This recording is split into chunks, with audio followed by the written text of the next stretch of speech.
Reptiles are what are called cold-blooded animals, which means they cannot thermoregulate in the wild, making them pretty cold when it's cold and pretty hot when it's hot, and they can't make themselves hot when it's cold, and they can't make themselves cooler when it's hot. Most reptiles are oviparous, which means they actually lay eggs instead of the eggs developing inside the mother and then hatching inside the mother, and she just poops them out. And instead of that, what they do is they lay eggs, like birds or snakes. But some reptiles, like some snakes, are what are called ovoviviparous, which means the eggs are stored inside the mother, hatch inside the mother, and then she gives birth to those eggs in baby form, not egg form. Some reptiles can carry toxins, which split up into two groups, venoms and poisons. There is actually a key difference between the two. I know they're often used interchangeably by amateur and sometimes even professional people, but they're actually completely different in truth, and the difference lies in the delivery method and what they're made of. Let's start with poisons first.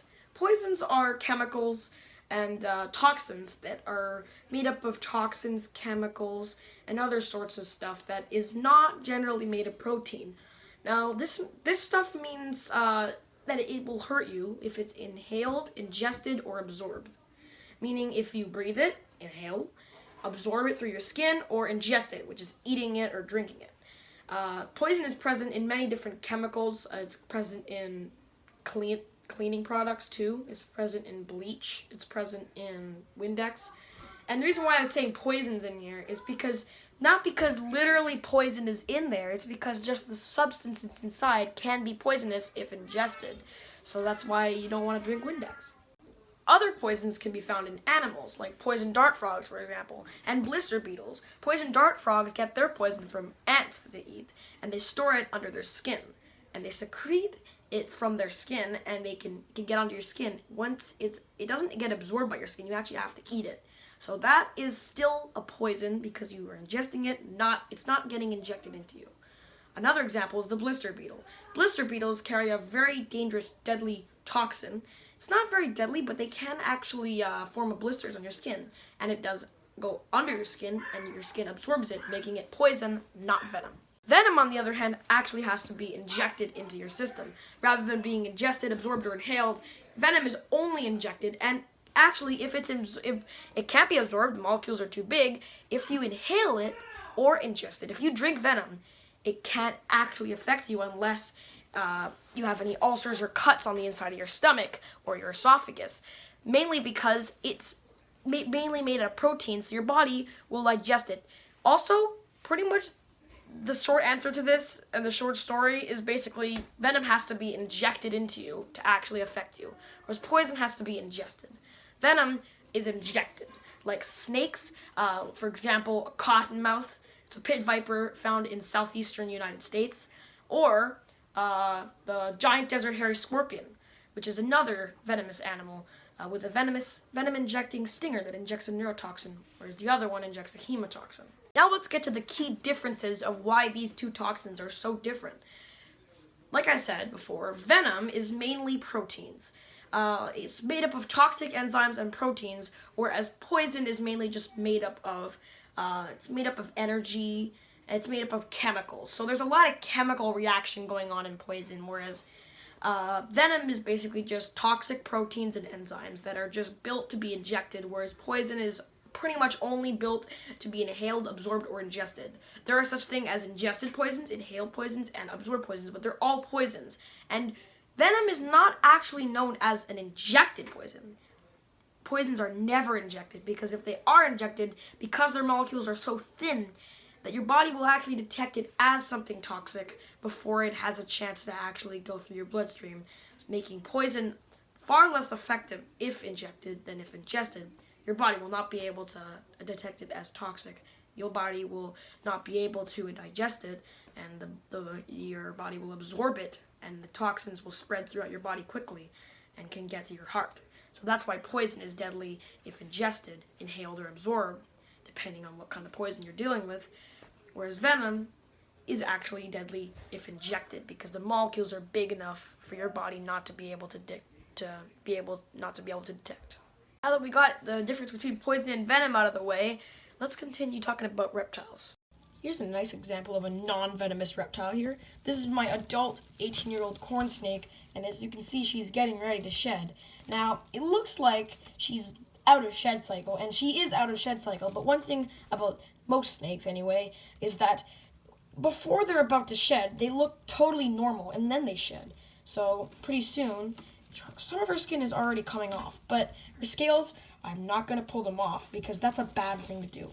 Once they're actually ready to shed, you'll know, because their head will start to come off, their head scales will start to peel off.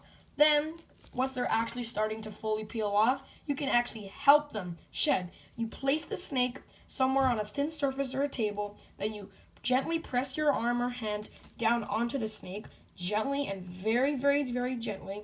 Well, gently is like the only words I've been using for this. And that's just because you have to be as gentle as possible. You do not want to hurt the animal or stress the animal out. This will cause a lot of problems for you and the snake. So definitely want to be careful there. But you will actually be able to help the snake cleanly shed through its skin. So here's her head. As you can see, her eye looks totally normal. Before, her eye was blue, and as you can see, her eye is not blue anymore. This just means that she's about to shed. She's getting ready to shed. And some of her scales have actually already started to come off. And like I said just now, you do not want to pull them off. You have to wait till the snake has started shedding on its head before you do anything to the snake at all. So just leave it alone. As you can see, she's just going to crawl. Just going to slither right back to where she was before. We're going to leave her alone. So I use a nice medium large size water dish, and I use dechlorinated water. You want to use those kind of things. Her name's Gail, by the way, and you really want to use those dechlorinated water, because trust me, man, dechlorinated water is much better to use. It's not going to kill them to use chlorinated water as long as it's literally not water that you put chlorine in. Don't use that. That's actually really poisonous for them, and for us anyway. So, and this little fake plant I have in here is great. You don't need real plants for reptiles, unless they're literally reptiles that need real plants. Like frogs, it's better to use real plants, but you can use real plants, fake plants for frogs, like my white tree frog over there. But this fake plant is perfect because you can actually move it. Real plants you can't move like this. Also, log for her to crawl in. I chose this because it has holes in it. There she is. Look at her cute little face.